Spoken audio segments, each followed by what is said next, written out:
All right, welcome everybody. I'm calling to order this regular meeting of the Sonoma County Library Commission this Monday, June 4th.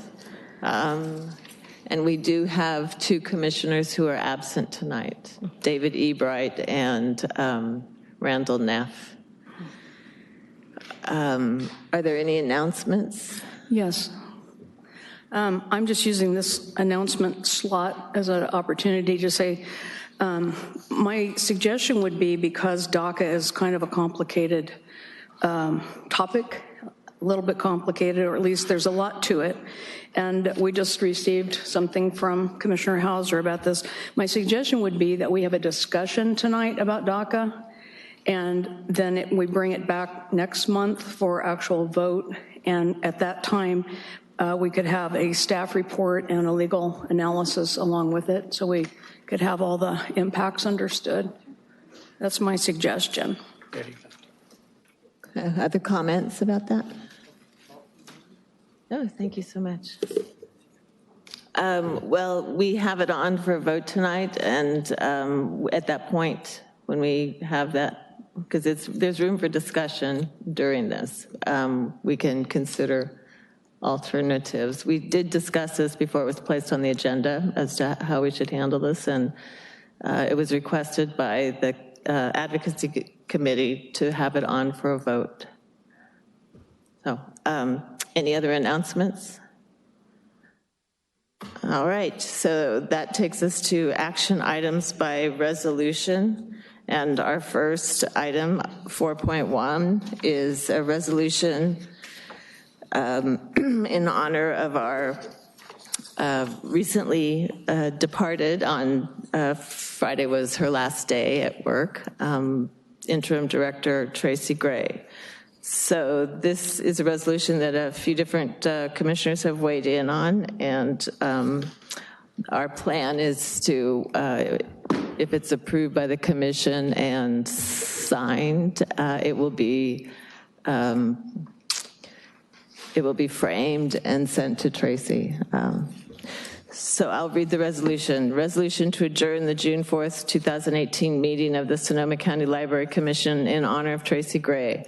Whereas Tracy Gray was the branch manager for the Sonoma County Central Library branch for 2 years and then interim director of the Sonoma County Library from July 2017 through May 2018, leading the library through crucial changes and events, including the resignation of the library director, managing the library during the devastating fires of October 2017, hiring staff to provide the increase in collections and programs made possible by the passage of Measure Y in 2016, and directing the move of the library headquarters to Rohnert Park. And whereas Director Gray has focused on working with the Library Commission to expand mutual understanding of the roles that commissioners play overseeing the library system to ensure that the library is effectively and efficiently operated and that it is responsive to the Sonoma County community. And whereas Interim Director Gray greatly improved communication with library staff, community leaders, and the Library Commission, keeping all informed of vital information. And whereas throughout her tenure as the interim director, she has shown true dedication to the library, as well as an even-handed respect for all, while maintaining her sense of humor and calm demeanor. Now, therefore, be it resolved by the Sonoma County Library Commission that the members of the Sonoma County Library Commission hereby express their heartfelt appreciation to Interim Library Director Gray and honor her on this day for her many contributions to the Sonoma County Library and through that work to the people of Sonoma County. That when the commission adjourns this day, it does so in honor and appreciation to Interim Director Tracy Gray. So moved. Second. All in favor? Aye. Opposed? And we have 2 absents. So, all right, great. So that takes us to item 4.2, proposal by resolution to support undocumented residents of Sonoma County, including those eligible for DACA, Deferred Action for Childhood Arrivals Program. And there are a number of documents in our packet on this. Do we have a motion? Okay, so Commissioner Foxen moved. Do we have a second? I'll second. Commissioner May seconds. All right, at this time, oh, I'm sorry, you know what? I skipped the public appearances for items not on the agenda, so we'll get back to that as soon as we're finished with this item. So now is the opportunity for the commission to have a discussion on this item. Commissioner Foxen. Well, I'll start it. This came about in an advocacy committee meeting. Angela was there. She was a previous engagement coordinator. And she was creating the Together at the Table and doing the immigration table. And as a committee, we thought it sounded like it might be something we need to do to support a segment of the community that is ignored and dismissed and hassled, actually, harassed, whatever. So we decided we'd go to the table at the Together meeting and see what they had to say. And it was really interesting. County Legal Counsel was there, who handles immigration. Catholic Charities was there. The police department, they have a special person who handles immigration issues and people who have been detained, et cetera. There were people from SSU and a couple of others. I can't remember offhand now. And it was a really interesting process. And I think all of us walked away believing that, yes, this is something that we needed to make a statement about as a commission. We, as Sonoma County Library Commission, are in a very unique position here in the state. Of the 317 library districts, public library districts, not other library districts, there are only 6 that are JPAs. And of the 6, we are the only one that is not composed of elected officials. We are appointed by cities, but we are elected. We are not elected officials, and we are not beholden to our cities. Most library systems, like San Francisco, are run by the city or county, and they follow their regulations. Now, San Francisco has had a sanctuary statute since 1989, I believe it is, and they renewed it in 2017. And as a result, their library is very, very active in reaching out into the different immigrant communities and dealing with the different issues that immigrants have to deal with. Anyway, so we decided we needed to move ahead with this. And the purpose was to reassure that portion of our community that is under fire, I guess would be a way to say it right now, but is having a lot of issues, to reassure them that we understand what's happening with them, what they're faced with, to reassure them that the library is a safe place, that they can come and go without being harassed, without being touched, without being engaged in some negative way by the staff. We need to reassure them that their information that they give us is all private, unless, of course, we are required by law and we have the proper documents in our hand requesting that information. It is a way of extending our statement of inclusivity to make it more specific and to really say that, you know, you are welcome in our community, that you belong here, and the library is one place where you can come without fear and without problems. In the course of this whole thing, I realized that I was highly passionate about it, and I was trying to figure out why. And I realized that the library had done that for me. Back in the 60s, I was working at Monterey Library, and I was watching what was happening in the library world, and Barbara Giddings was out there with her library friends picketing, because in those days you picketed, you didn't talk over the internet stuff. So she was out there picketing and in the newspapers and yelling and screaming and saying, gay rights, you've got to pay attention to the gays and lesbians in the communities, et cetera. Eventually, of course, Stonewall happened, and I don't know, looking around, I'm sure all of you know what Stonewall was, at least I hope you do. It was the coming out point for the gay community as a whole.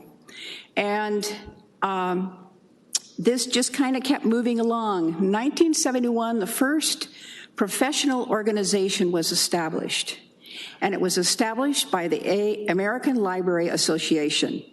It was a gay and lesbian task force, and that eventually evolved into the LGBT Roundtable, and which is still in existence today. I happen to be a member of it. So the libraries and the Library Association have taken what appear to be non-neutral stances, and they have stood up for individual segments in the community and specifically pinpointed them and said they are important. They need to come to the libraries and feel safe. About 3 years after that, I was thinking about where I was in this world and realizing that I had been looking in the wrong directions and ignoring parts of me. And I was in the library doing research, which is what I like to do. And in those days, you had to go to the library and actually sit there and do it. But I was reading a book called Well of Loneliness, which the woman who wrote it was English, and she had been tried for producing obscene literature in the UK. It went through a court system here in the United States to even get published in the United States. And no sex scenes in it, but it was about lesbianism. And that book, for many years, was not on the shelves in libraries, and eventually it was. So I'm sitting there reading it, and I fold it up, put it back on the shelves, come back a few days later, read a little more, put it up, fold it up, put it on the shelves, and leave. And all of a sudden, I'm thinking to myself, why are you doing this, Reese? Why don't you just check the book out? And I realized I was afraid to.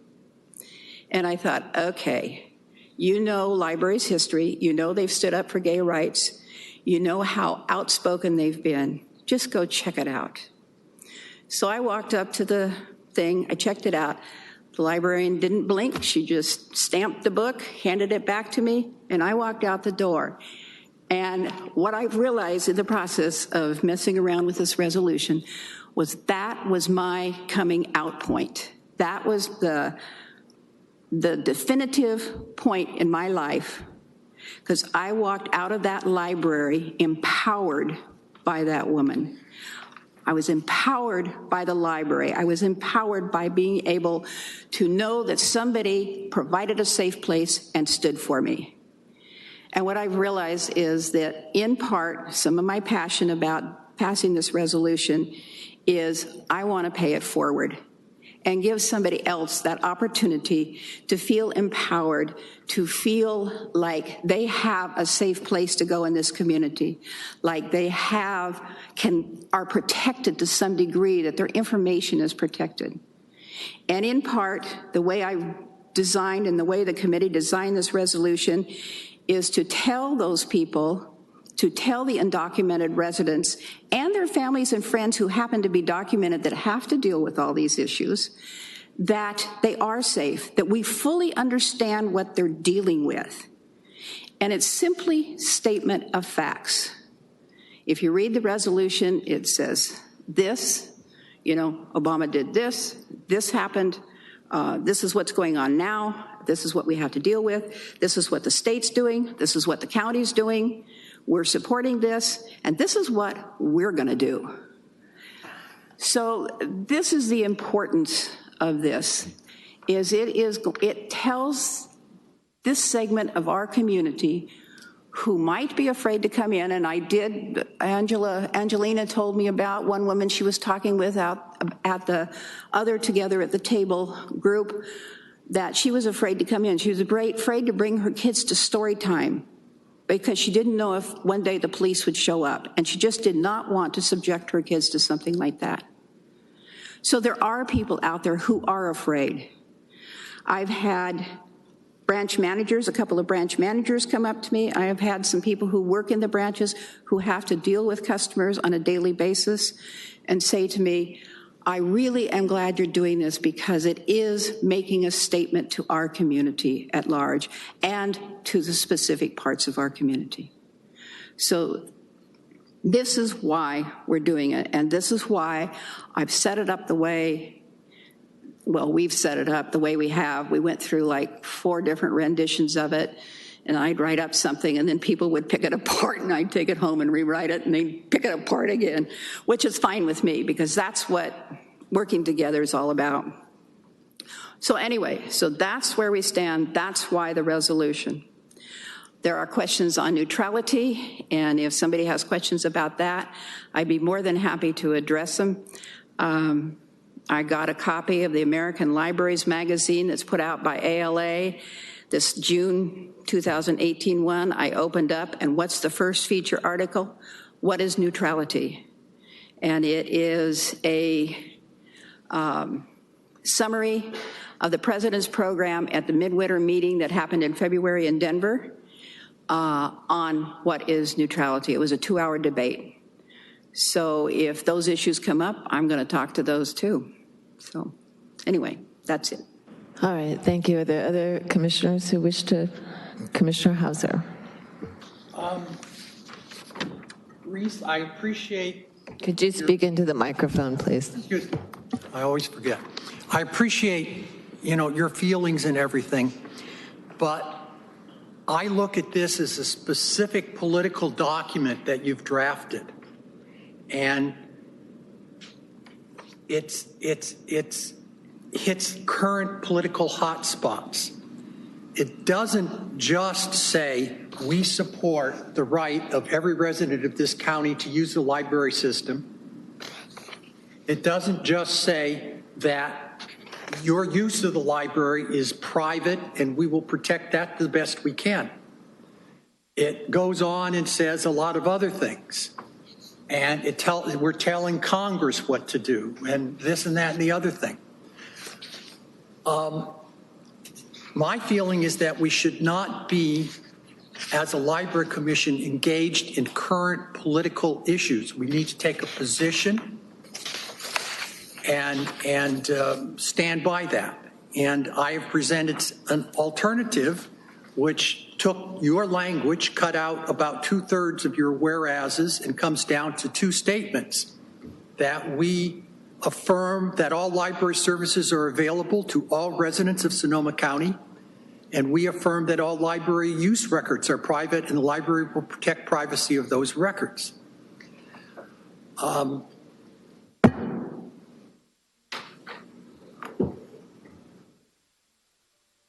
It's less verbose and more to the point. And one of the things I've learned in my life is if you have a point to make, say it and don't just babble on forever.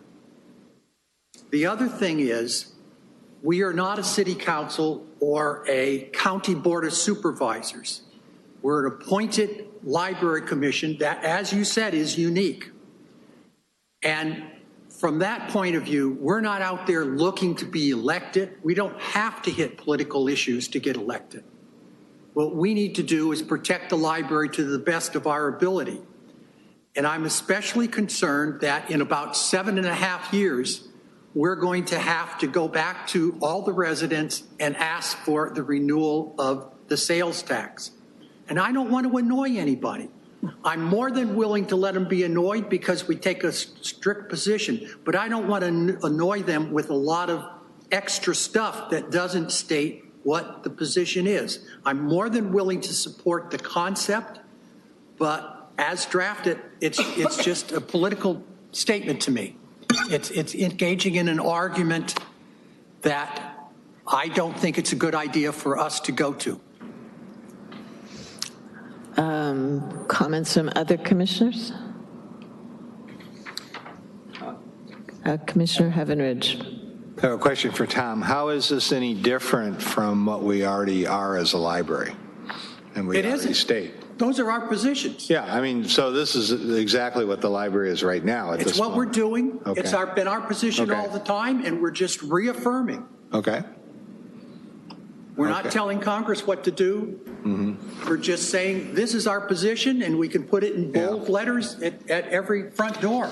And, you know, in Okay. Spanish and English. That's okay. And I do believe when I read the ALA statement, who's not an elected position, that they also encourage Congress to do something about immigration in DACA. So we kind of followed that language. Is that correct, Reese? That's correct. Yeah, so we're not doing anything that the ALA is not doing or other libraries are not doing. We're just following. Well, And believe me, we discussed in our committee about being political, and we took out some language that originally was there to make it sound we're more neutral, but we're supporting as a library, supporting people's rights that are here under law. But now their rights are being taken away from them, and a library should be a neutral place that way and a safe place. I think that's what we're trying to get to. Now, it may be a little too verbose. I may agree to that, but I think that's the intent, and it is the presenting issue right now. I mean, we could have gone to other issues about immigration, which we didn't. We're just talking about DACA here and people's rights. So we had a vigorous discussion on this for many, many months, and it did distill down to this. So I appreciate your document here, but I think this is what the library already does. So what you're saying is we're restating already what we do. So this isn't anything new. It's what we do. well, Yeah. Is that, I'm just trying to understand the difference between the DACA document and what you just wrote. And again, I can see where you think it's political, but we looked at other language like the American Library Association, and it reflected that, where we're not telling Congress what to do, but we're encouraging them. They've created a mess in a sense, and we're just asking them to resolve it, because a lot of people, we feel, are being treated unfairly. So I'm just further explaining what we had this discussion in our committee about. Commissioner McKenzie. Yeah, I tried to state this at the beginning because obviously there's a lot of strong feelings about this, and I can see that we're going to have a split opinion perhaps or something, but I, regardless of my personal opinion about this, I do feel it's a political statement. And if you look at the second page where we're urging Congress to pass comprehensive immigration reform, and we're, number 3, supporting DACA Dreamers, I mean, these are inherently political statements. This is different than reemphasizing our current policies. We have a policy that we looked at not too long ago, was our statement about inclusion, or I can't remember the name of it. Inclusivity, which is a very wonderful and strong statement. I, again, feel uncomfortable because we don't have a staff report on this, on how does this impact the branches and the library. We don't have a legal, or haven't seen one, a legal review of it.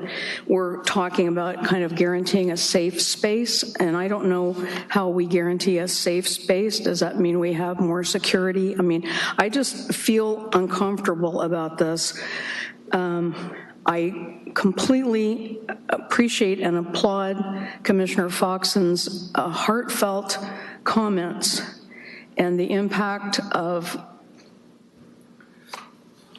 all her personal experience and everything that it's meant and everything that libraries do mean to people.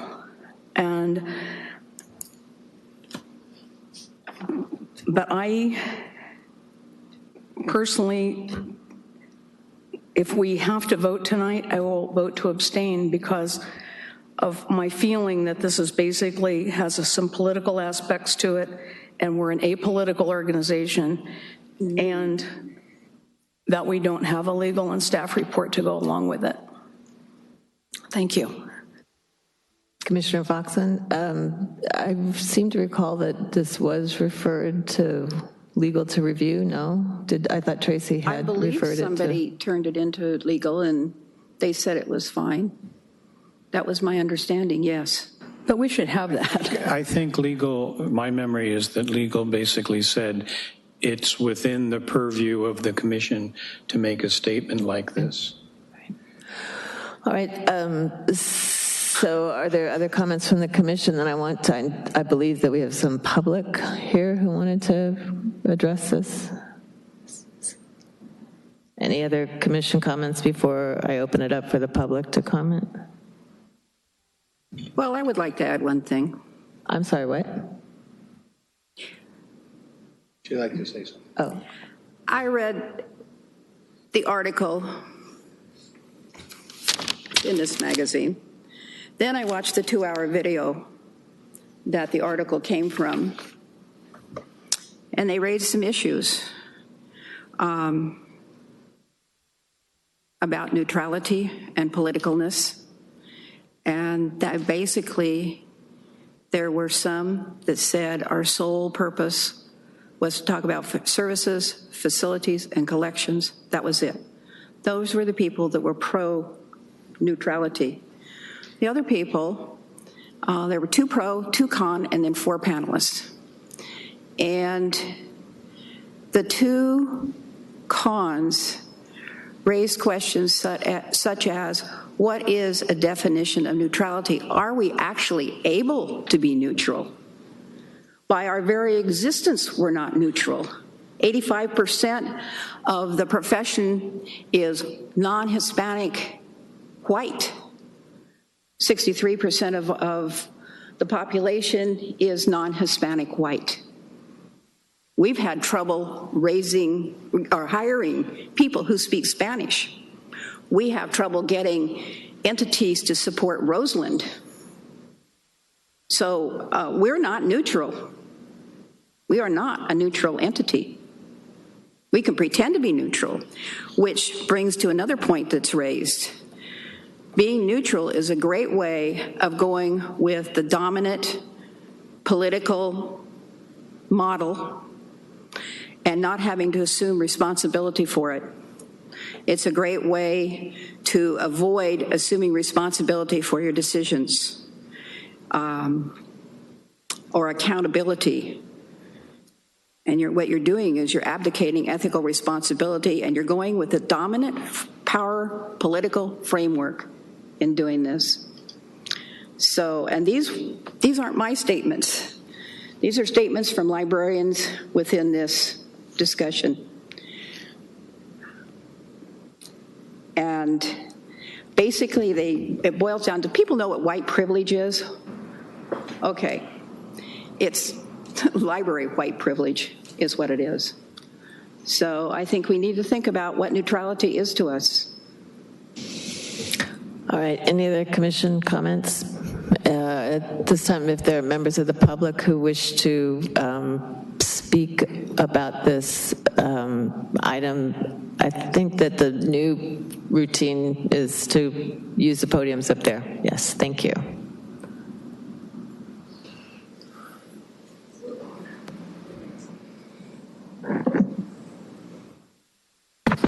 There we go. Can you hear me? Okay. Jane Elias, Cloverdale. Chair Whistler, members of the commission, I'm here today to support the passage of this resolution that's been brought forward. My grandmother came to the United States, specifically Los Angeles, from Mexico in 1938 to find a better life for herself and her soon-to-be-born child, my father. She was a hardworking woman, one who worked well over 50 hours a week for many years, along with being a single mother, raising my father. And it was not until 40 years later that she received her citizenship in 1980. Fortunately, I was around at that time, and I remember the hours that she studied preparing for the tests. She relied on the library and all the various resources it provided for the history, and background, and knowledge that she needed to pass that. She was so proud and so happy to finally become a United States citizen. I commend the Sonoma County Library Commission for considering the passage of this resolution. I think it's very important that the people understand that the majority of the 25,000 to 40,000 undocumented people that are here in the county are hardworking individuals who pay taxes and want nothing more than to make a better life for themselves, their future generations, and to be an equal contributing member of society. I was encouraged to find the statement of inclusivity that you have on your website, and some of you may argue that that statement is enough for people to know that the library welcomes them, but I disagree. Passing this resolution sends a clear message to all members of our society that the library is truly for everyone. Your website also states that approximately 495,000 residents you serve here in Sonoma County. Based on those numbers provided in the resolution, the undocumented population makes up about 5 to 8% of those residents. Everyone, especially this segment of the population, needs affirmation that the library is a safe space for all and that they need not fear going to their local library. I encourage you to pass this resolution brought forward today, make a clear stance that the library is truly for everyone. And should this resolution pass, I also hope that the library issues a bilingual press release, posts it to their website, and makes it known of your position. Thank you for your consideration. Thank you. Hello, my name is Pilar Garibay, live in Petaluma. I immigrated to the United States when I was 3 years old. I didn't become a U.S. citizen until I was 13 years old. It was 10 years of my life that I spent as an undocumented person here in California. I used the library system most of that time because I felt that it was a safe space for me. There were moments where that was the only place that I could go. And that is highly needed at this moment and in many other moments throughout our history, as Reese pointed out. I think it's very relevant and important for the Library Commission to pass this resolution. I think it sends a clear message to everybody that lives in Sonoma County about not a political message, but a message of inclusivity. It's a specific message of inclusivity. The library was a place where I went to fill out my FAFSA. The library was a place that allowed me opportunities that I may not have had, resources that I may have not had access to. It was a place that allowed my uncle, who came here when he was 16 years old, to study, to learn English, and now become a very prominent winemaker in the Santa Cruz Valley. It's a place, it's a jumping point for people, and it's a resource that is necessary and needed. And for you to adopt this resolution would mean that you are just reassuring that community that that resource is there for them and that they are welcome and included. That's all this is stating. I urge you to adopt this resolution. Thank you. Hello, my name is Rosalie Abbott, and I'm the Teen Services Librarian at the Sebastopol Regional Library. I love my job, and I'd like to thank you for all that you do for the people of Sonoma County. I'm here today to stand in support of our undocumented community members. According to the North Bay Organizing Project, we do have up to 40,000 people living in the county of Sonoma who do not have paperwork that allows them to live freely like the rest of us do. Many families are living in paralyzing fear on a daily basis. As a librarian, it is my duty and desire to serve the needs of all people in our community, every person living in the county of Sonoma. Advocating civil rights, human rights, and free access to information is what we do. This is one of our most vulnerable populations, and I hope that the Sonoma County Library Commission will pass this resolution to support our friends, neighbors, and patrons who deserve to live full and fearless lives. And I'd also like to add that I've done a substantial amount of research on this topic, and as far as the legality goes, it is correct. There are certain things that we cannot do. So, for example, if there was an ICE raid, obviously, we can't interfere with any type of action that's happening. However, everything that is in this resolution would be okay to do. And in addition to that, just speaking from a library staff perspective, my colleagues and I absolutely would be very happy to support everything that's in here. So thank you for your time. Thank you. Are there any other members of the public wishing to speak? All right, seeing no one, then we do have a motion on the floor. And all in favor of that motion? Aye. Opposed? No. That Tom? Abstain? I'm abstaining. All right, so we have, how many of us are there? There's 9 of us. So we have 7 in favor, 1 abstention, and 1 no, 2 absent. All right, thank you all very much.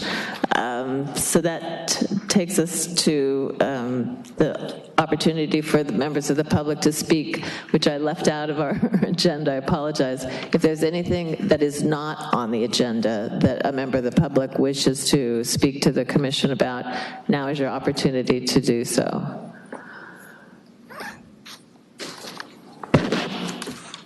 All right, so then we'll adjourn at this point to our closed session. We have 2 items in closed session. Item 5.1, conference with labor negotiators, and item 5.2, consideration of appointment of interim and/or permanent director for the Sonoma County Library. And sorry, I have no crystal ball, so I can't tell you how long we'll be in there, but we will try to be expeditious in our discussions. Thank you.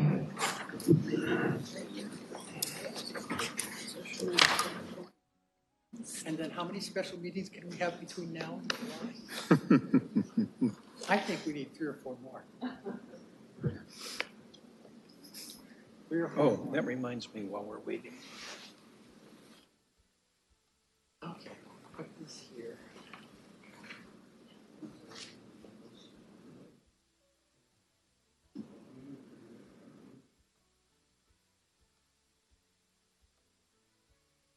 Apple does have continuity. Reese is coming back from a little culture.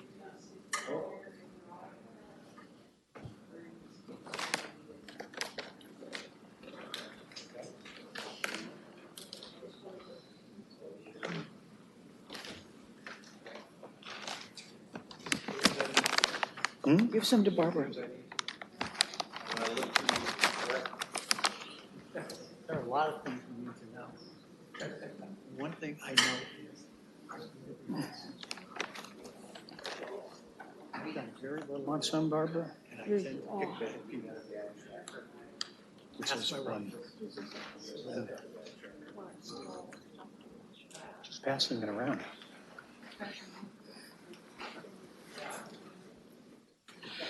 Okay.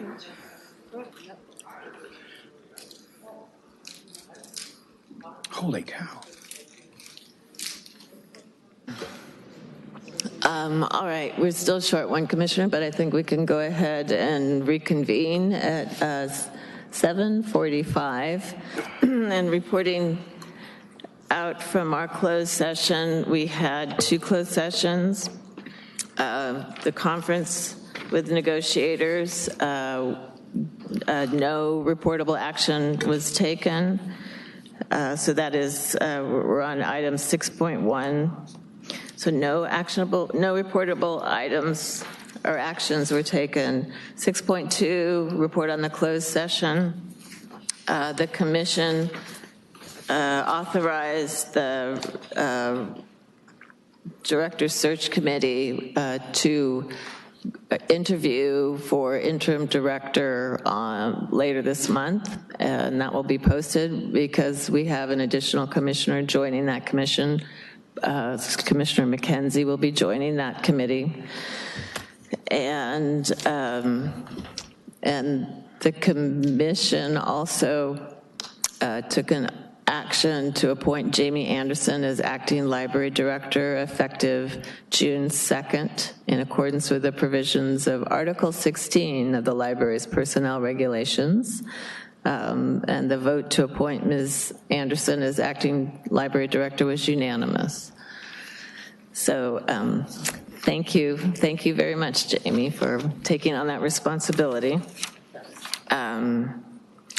And so we are now going to take an item. Well, first, let me just double check. Are there any library advisory boards or friends reports to be made tonight? All right, then we'll move on to item 8.2, the Sonoma County School, the Sonoma County School Readiness Findings Report. But I'm sorry, just one more thing before that. I wanted to announce and introduce Sarah Van Trees, who is our new Public Services manager. So we're all very happy to have Sarah on board. She's actually been on board for a little bit of time. 2 months, yeah. So welcome, and if you want to introduce yourself quickly to the commission. I think most of us have met you, but. Thank you, Chair Whistler and members of the commission. My name is Sarah Van Trees. I'm your Public Services Division Manager, and I have been here just about 2 months. I've had the pleasure of meeting most of you, and I'm really looking forward to working with you and serving Sonoma County. Just to share a little bit of my philosophy as a public librarian, I believe we are not in the library business, we are in the Sonoma County business. We're here to strengthen this community in all the ways that libraries do best and to support and promote the other organizations and agencies here that help build our community in other ways. So I really look forward to working with you. Right now, I am particularly serving Cloverdale, Phillipsburg, Windsor, Roanoke Park, Sonoma Valley, and Petaluma, as well as helping to oversee youth services. And I look forward to getting to know the whole county, but investing especially in my branches. Thank you for your warm welcome. I look forward to this job. Thank you so much. We look forward to working with you too. So then at this time, and I apologize for the delay in our closed session, this is the time when we'll hear the Sonoma County School Readiness Findings 2017-2018 Road to the Early Achievement and Development of Youth. So welcome, please introduce yourself. And hello, my name is Nisa Kurtman. I am a program planner and analyst for Sonoma County Department of Human Services. I was hired about 2 months ago to manage the READY program, which stands for the Road to the Early Achievement and Development of Youth. My background is in quantitative analysis, quantitative research methods, and I typically evaluate programs that are related to STEM and STEM programs that mainly target underrepresented populations. So happy to be here. Thanks for having me. And I'm going to talk about the readiness findings from the previous academic year. So READY is really built on the premise that prevention-focused policies and interventions have long-term impact. And the program was designed to bring attention to the importance of kindergarten readiness. As research states, kindergarten readiness sets the stage for not just success in elementary school, but paves the way for success in secondary education as well. The program is a unique cross-sector partnership between Cradle to Career, Upstream Investments, First Five, and 4Cs, which is our main funder. I just want to pull out a quote from a 2007 study from Rumberg and Arellano, and it states, half of the achievement gap in the 4th grade exists when students walk through the door in kindergarten. So the program is really designed to promote the fact that a proactive and preventative approach should include also the use of an easy-to-use readiness tool. So that's another component of this program, is that we train kindergarten teachers to administer the KSEP, which is the Kindergarten Student Entrance Profile observational tool as well. So this map represents most of our participating districts. Over the past several years, we've had an average of 10 participating districts. Cloverdale, Horicon, Healdsburg, Guerneville, Windsor, Forestville, Pioneer Olivet, Rankin Valley, Two Rock, and Santa Rosa. We just recently talked Sonoma Valley into joining us as well, so they signed up. And so for this fast approaching school year, we're going to have 11 participating districts. So I just want to give you a background on the KSEP. It measures two domains in particular, and those are school readiness knowledge items and socio-emotional readiness items.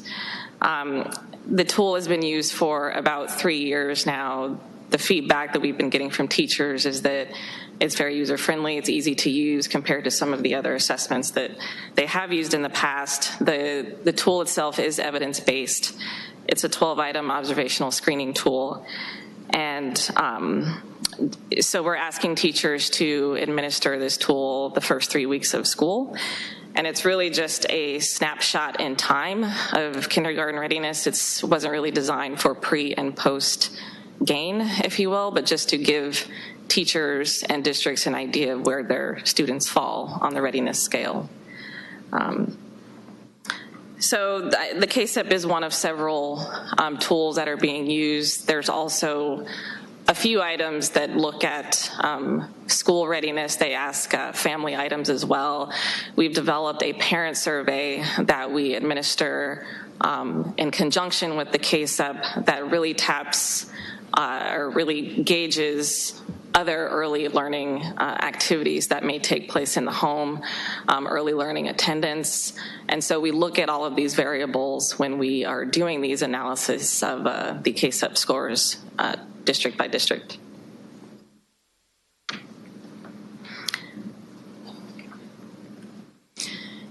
So if we cluster the domains, the 4 domains, which are immediate follow-up, which is the lowest, followed by monthly monitoring needed, followed by quarterly monitoring, and then ready to go. This is the statistic in aggregate where our kids in Sonoma County are falling. It's not a good statistic. Of course, we want it to be higher. But this 2 out of 5 finding has been consistent over the past several years. And so one of the reasons I was hired was to really break down the data a bit and to figure out, the why and what's going on and look at a number of variables that could be at play here as to why we're seeing this trend. So I'm looking at parental education, I'm looking at income, I'm looking at ethnicity, I'm looking at Spanish, or language spoken in the home, and I'm looking at a number of other variables that might have a relationship between these demographics and these findings. So this is an aggregate view of it. I think that our goal in the future is to really highlight where the gaps are and to see if we can really focus some of our investments toward programming that has been shown to be successful, especially for our Spanish-speaking families, such as easily accessible, after-school programming. So.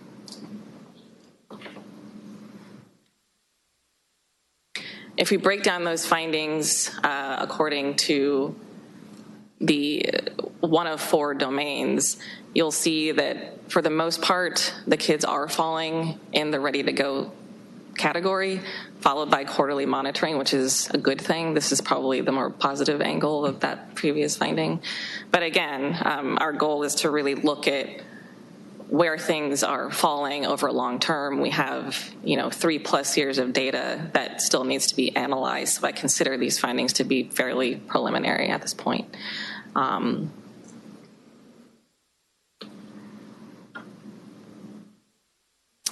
Hard to separate equity in schools from these findings. And when I did some preliminary analyses, we did see that one group in particular is falling behind on the readiness scale, and those are kids who come from families that speak Spanish in the home. Why that is, it could be, due to a number of factors. I think what's interesting about Sonoma County is that it's not just about income. What we're finding is that in Sonoma County, 56% of white families are living in poverty or below the poverty line, whereas 26% of Latino Hispanics live in poverty in Sonoma County. So it's not just about money. It's not just about income. It's really about, how frequently families are putting their kids in early learning programs and how soon.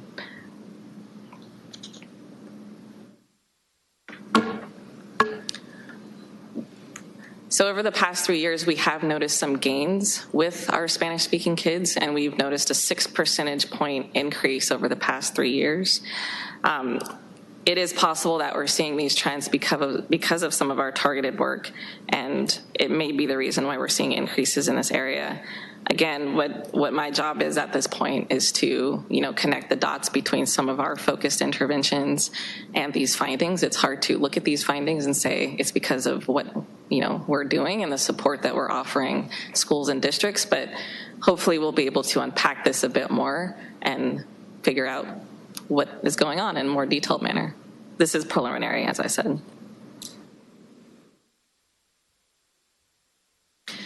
So these are some interesting findings that I thought was relevant to this particular setting.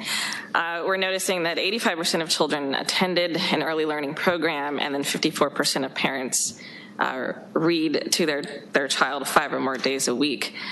One finding that I did want to share was that 43% of children visited a library in the past 30 days, and those children that did visit a library in the past month were 1.5 times more likely to enter kindergarten ready to go.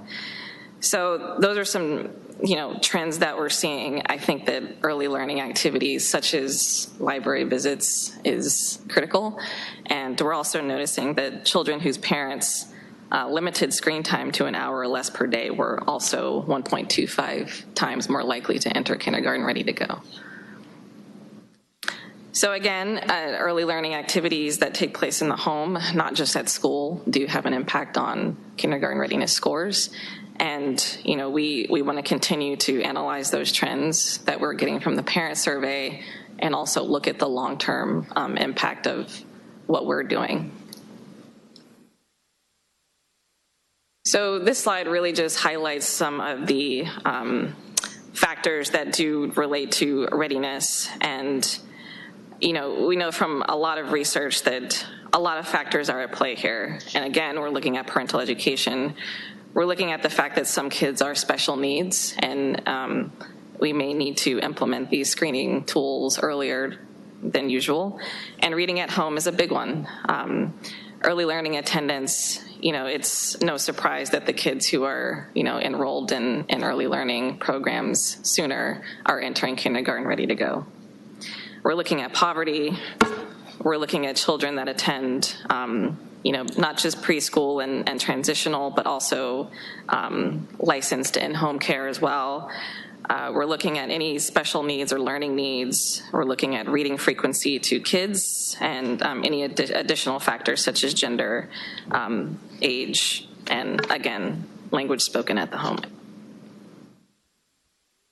So these are some ways that we offer support to our schools and our districts. Lately, I've been providing very customized school and district level reports to give to teachers. Some of the informal and formal feedback we've received is that the KSEP is, yielding information that they're already seeing with their kids. For some teachers, it is new information, and we are talking about partnering up with SCO and figuring out ways to provide more customized resources for teachers. If they see their kids falling within this lower category, what can we do to address the problem? And, we want to offer a customized support to schools. Like if teachers, want me to create a report on looking at the influence of, library visits on their kids' KSEP scores, then I will do that and provide that for them.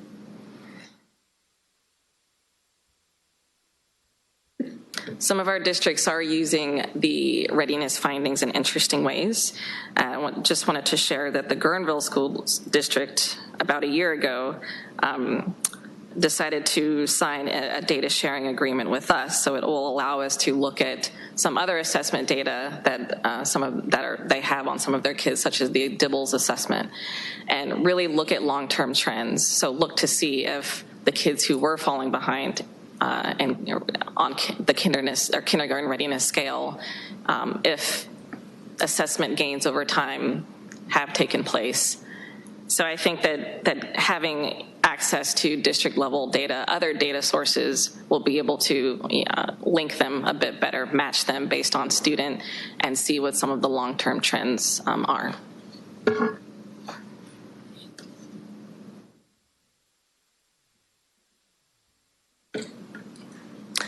That's my brief overview of the preliminary findings, but I'm happy to answer any questions about our plans for the upcoming year and what we're seeing so far. Commissioner May? I just have one quick question. You said 56% are below the poverty line? What was that statistic? 56% of white families in Sonoma County, yes, are below, living in poverty. 56% of the families, white families in Sonoma County are... I'm sorry, 46. 46, not 56, 46. Okay. 26% of Latino Hispanic families are living in poverty in Sonoma County. Wow. I have a question. Commissioner real quick. Havenridge. So on the page, opportunities for action, who is this report going to, and what are the opportunities for action? Because I'm particularly interested in the parental education, expanding affordable adult education to promote an intergenerational cycle of success. That's really key to break this and get the parents reading the kids, obviously, but the kids reading at grade level by third grade. So sure. Who is this report going to? Well, we don't just present these findings to our partners, as I listed earlier, but I think key is, I call it knowledge is power, and just sharing information. I think that the quicker we can have these data readily available to teachers and districts and superintendents, they can share it outward as well. And I think the goal is to eventually, and some teachers are already doing this, but they're using some of our reports during teacher-parent conferences and involving the parents directly, and showing parents that this is where your kid might fall and what can we do to address this issue. And so it's really just about knowledge sharing at this point. Okay. Yeah. Thank you. Commissioner Merritt? So regarding, besides school districts, other resource partners that may, such as the library system, is there any recommendations made on how the library system itself can contribute to a readiness? Recommendations from our end? From your end, or partnership ends, or any of that nature? Not that I'm aware of yet, but that is a great question. I mean, how can the libraries in Sonoma County partner with Ready? Right now, our partnerships are really just at a school district level, and we haven't really gotten to the point of action yet. I think that, we want to get there. We're talking about maybe putting a hold on the evaluation itself and really allowing us the opportunity to explore some of these questions further. But that's a great question, because if the data is actually saying, that if kids are going to the library more, that might have a positive relationship on their kindergarten readiness. That's phenomenal. Commissioner McKenzie? Jason actually asked a question along the lines I was going to ask you. I see under key recommendations to expand the use of Ready data to strengthen early learning programs. And of course, we have so much of that going on in the library through our children's services. And I saw Kathy here. I know she's here somewhere. And have you been working with Kathy DeWeese at all, or? Not myself personally, just because I'm so new to the county, but I can explore that and see if anyone from our team has. I'm not sure. Kelly Noe headed this program for a while. I think we were in staff transition, but Kathy, what is her last name? Kathy DeWeese, who is, I know she's here. I think she's getting ready for the children's. She's preparing for her. Talk about, hiding. Where is she? Oh, she's hiding. For the children's summer reading. Yes, okay. No, I was just wondering, it seemed obvious that you would be working with Kathy if you were going to be, working through some of these recommendations but so the purpose of your presentation is just to make us aware, or do you want more from us? We would love more from you. Yeah, this was definitely the first step, was just to share this information. But I think that the findings just speak to what we can do together, especially if there is some promotion involved and some working with schools. I mean, I have 2 young kids. My daughter goes to Olivet, and they visit the local libraries often as a class. And so it might differ, from class to class and district to district. But I think that's a great focus for a future plan. When we got Measure Y passed, the 8% sales tax to support our libraries, a huge, big part of their focus was, children's, children's programming and education. And I know Kathy works night and day on all kinds of children's things. And so after you guys had a chance to get together and talk about stuff, maybe you can. I worked with Kelly in the past.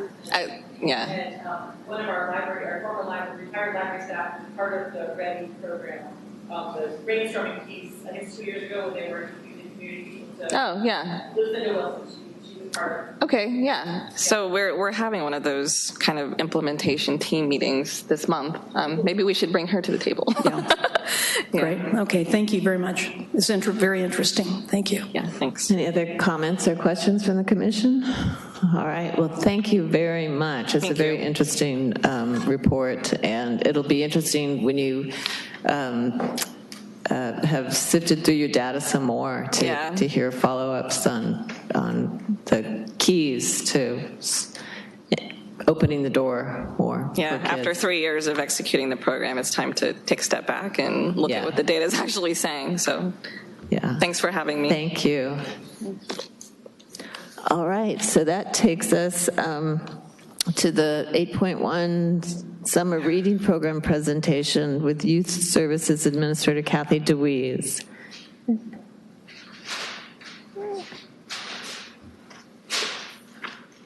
Awful lot of paper rattling.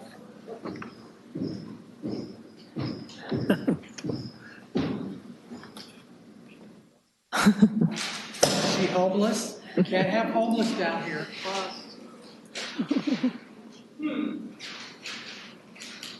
Oh, sorry, I got a little lost there. So have you all heard that the summer reading theme this year is Reading Takes You Everywhere? And I thought that I would go along with the theme by planning a trip. Thank you. So I thought first I would go to Paris and Australia and maybe to Latin America. And then I thought, why stop there? Let me go to the moon, or let me go to Hogwarts or Middle Earth or somewhere like that. That would be so cool. What, you think I can go there? You can go there. Of course I can. I can go there in a book. And I can go there by reading, and I can go there through listening to music from different lands and experimenting with art forms of different places in the world. And all of those things are things that you can do with this year's summer reading program. And my ticket to this adventure is my library card.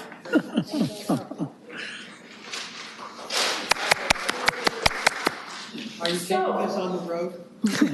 No. I'm borrowing from everybody else.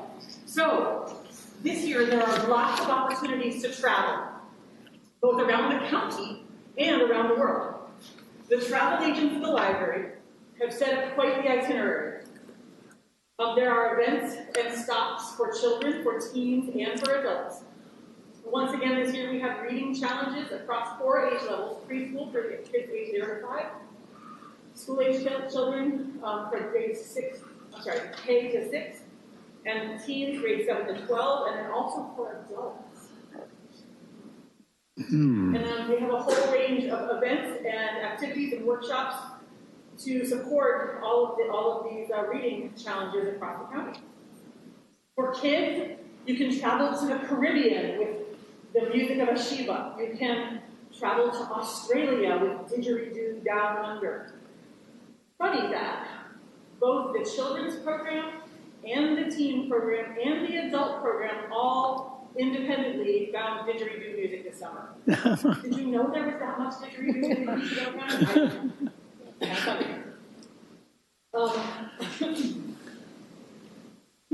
And the children also have magic shows. We have a fantastic group called Alphabet Rockers, and they're actually playing at Windsor tomorrow night. Kick off there at Windsor's like Town Green summer reading program, that also kick off the Windsor Town Green movie program.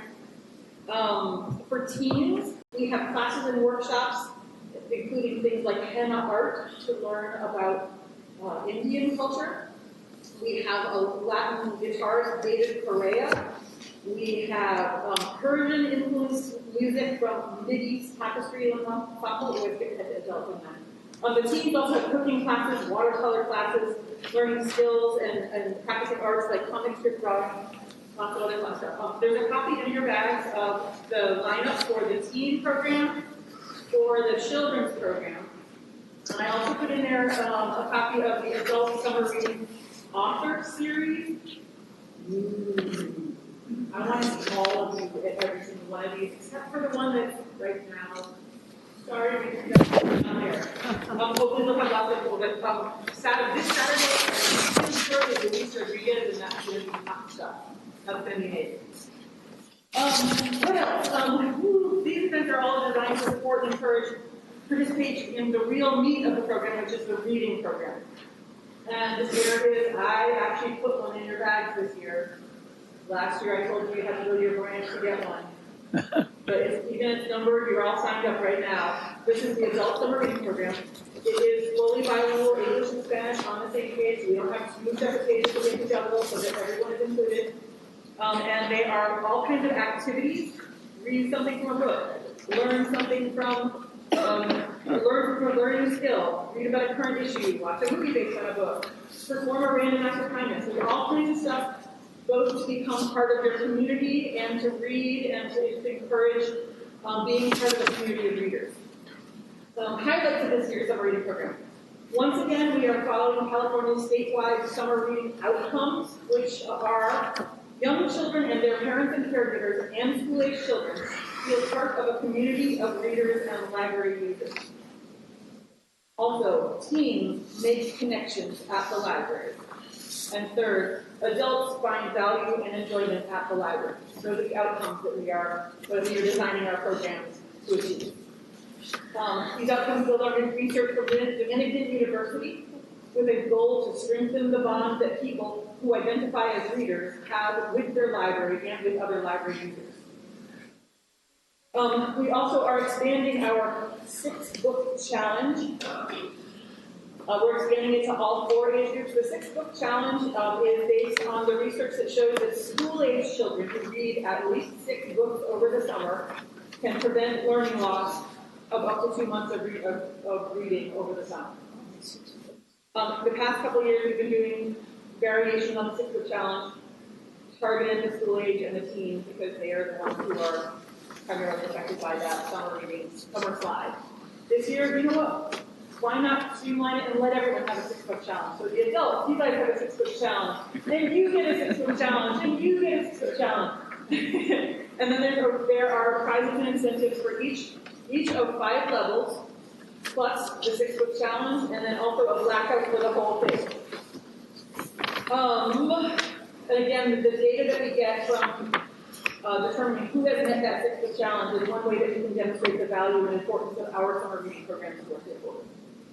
I think you recall from last year, we were like, this percentage, and I don't remember what it is offhand. 80% of our readers met the 6-book challenge and read at least 6 books over the summer. So, one other thing that is new this year, which I'm kind of excited about, and I put a little card in there that says, read books to participate in our Plant a Tree project, which is a partnership with a local group called Forest Unlimited. And for the adults, every bingo that you achieve, you get 2 raffle tickets. One that automatically goes into a jar of donations towards planting trees in our community. And then your second raffle ticket, you can either put it in a jar to win a raffle prize, or you can also put that one in the jar to raise money to plant trees in our community. So that's for the adult, it's every single bingo. For the children's, and the team, their fourth bingo is automatically a donation to the Pleasant Street project. Cool. So our thought, we have a bunch of staff who have been looking for ways to have an altruistic component to summer reading, where instead of giving away tchotchkes and things made in China, that the incentive is to participate in something where we're giving back to our community. And so, given the recent wildfires and the effect on our ecosystem, we thought what better way to launch our altruistic component than by finding a way to plant more trees in the community. Let's see. So that's new this year, the altruistic component. The more books you read, the more trees will get planted. The details of the different levels of summer reading programs are included in the packets I prepared for you. Let's see. And you'll see that, so I did give you, this is an actual summer reading bingo card. Usually I say, go to your local library to sign up, but you are now all signed up. So you can all start reading right now. Can we count? Any questions about this year's summer reading program that I have an answer for you before I give up on my trip? Doesn't look like it, Kathy, but thank you so much. We always look forward to your presentations of the summer reading program. It's a highlight of the year. No. Yes. What's the official? I just finished a memoir last night. Can I use it? Pardon? I just finished a biography or memoir last night. Can I fill in my card on this? Or? Yes, it launched on Friday, June 1st. Okay. Anything you've read since then will count. All right. Read the entire part or finished? Finished. And I would say that it is not our job as library staff to pass judgment on when you started the book and when you finished it. Or what grade level it was? Or what grade level it was. It was 6th grade. No, it was the Rogers and Hammerstein memoir. It was great. Really just take a moment to call out this author series. These are some really exciting authors coming. We got as many as we could with the funding we have in this fiscal year. And there's some great names coming and are going around the county. I think we've got 7 different locations with big name authors. Are they? Are some of them local authors? I don't know the answer to that. I'll look that up. Thank you. All right. Well, very exciting, Kathy. Thank you. And I also just want to give a shout out to some of the committees that really made this come together. We had an adult services committee comprised Matthew Rose from Sebastopol, Lisa Musgrove from Sonoma, Jennifer Duran, who is now at Runner Park. That was the adult summer reading team. The teen summer reading planning team was Rachel Ikaza, Rosalie Abbott, Diana Spalding, and Laura Mayelian. And then the children's summer reading committee this year was Kim Darjo and Courtney Klein and Tiffany Bronson. And without the combined work of all those people across the county, we could not have gotten all this done. Also, graphics, Catherine Greco, I gotta give a shout out to her, and Crystal Danish, who is events planner for the system. She is a super woman. So, all of those people. Fabulous. Thank you so much. All right, so that takes us to commission and liaison reports. Commission reports are item 9.1, and I do want to give a shout out to a couple of commissioners who actually put their written report in enough time that it could be included in the packet. So Commissioner Hauser and Commissioner Foxen, thank you very much for doing that. So we'll start down at the end. Commissioner Evanridge, do you have a report? I have nothing to report right now. Thank you. Commissioner Foxen, did you want to add anything? Yeah, if anybody is interested in that 2-hour debate that happened in the at the midwinter meeting in Denver on what is neutrality in libraries, contact me and I'll give you the link to it. It's really interesting and fascinating. It makes you think, and it doesn't matter where you end up on the spectrum. It's kind of fun. So. Great. Commissioner Hauser, anything to add? Nothing to add. All right. Commissioner Garcia? There will be some talking points for the foundation next meeting, but I did want to, for the foundation, that's another topic. But for the Santa Rosa lab is interested in an all-lab meeting, and we'll work on it, and to let people know that. And I've let Commissioner Foxen know that the Santa Rosa lab is interested in an all-lab meeting. And then in relation to the foundation, I will have some talking points from the foundation president to present and to put in the packets next time. Great. And our Sebastopol lab meets tomorrow. I attended the Friends of Sebastopol Library's annual meeting Saturday, and that was very interesting. I attended the Friends and Foundation President's meeting, I think it was a week ago, and the meeting with the foundation board. I'm part of that ad hoc group too. So a lot of things are in the works. But nothing specific. Oh, the Friends book sale was pretty successful. It seems to be what they take in for selling books has started to rise back up again, a lot due to selling on the internet. Commissioner Merrick, do you have a report? Nothing to add. Commissioner May? Nothing to add. Commissioner McKenzie? Yes, I'd comment. I can't get a written report in because the agendas are done like 2 weeks before, so I'd miss half the stuff, and then the other stuff would be old. So anyway, I did want to mention a few things. I assisted the Friends of the Library volunteers with their lunch, where they thank all the volunteers that are Friends volunteers and also library volunteers. That was on May 8th. Our 99-year-old volunteer coordinator headed it up, Alwyn Peterson. And anyway, I thanked everyone on behalf of the commission for volunteering their services. I also attended the Friends of the Library meeting on May 15th. I updated them on our interim director, Tracy Gray, leaving, and they are still requesting a tour of headquarters. So I do want to get that organized one of these days. I attended the opening of the Northwest branch, and all I can say is, wow, it was incredible, a beautiful building, bright and light and so impressive and loaded with technology. And I put a big posting up on Facebook and got a lot of people who are excited about it also. So thank you for everybody who was involved in that, Dave Tacheva in particular for heading up the project. Very impressive. I also attended the farewell party for Tracy last Thursday. It was a wonderful event down at headquarters. The staff did all the work and organized everything, and it was beautifully done. And I thank the staff for thanking Tracy. It was really nicely done. And lastly, over the weekend, I helped the Friends set up for their book sale, which opens on Wednesday night, and I'll be working the membership table, and I hope everybody can come and buy a bunch of books. Thank you. All right, Commissioner Howell. The Healdsburg Library and the Healdsburg Friends of the Library participated in the Future Farmers Fair Parade with an incredibly beautiful float and won third prize. Very good. All right, so the item 9.2.1, Director Evaluation, there is no report. 9.2.2, the Finance Committee, and there is a written report as part of the packet. Did you have any additional things to add, Commissioner McKenzie? Nothing additional, but I do want to again thank the work, thank those of you who have been on the Finance Committee. We've been very focused, we've gotten a lot done, and we have two very important policies coming before the Commission next at our July meeting, the OPEB policy and the revised fund balance policy. A lot of work has gone into that, and again, I thank the Finance Committee.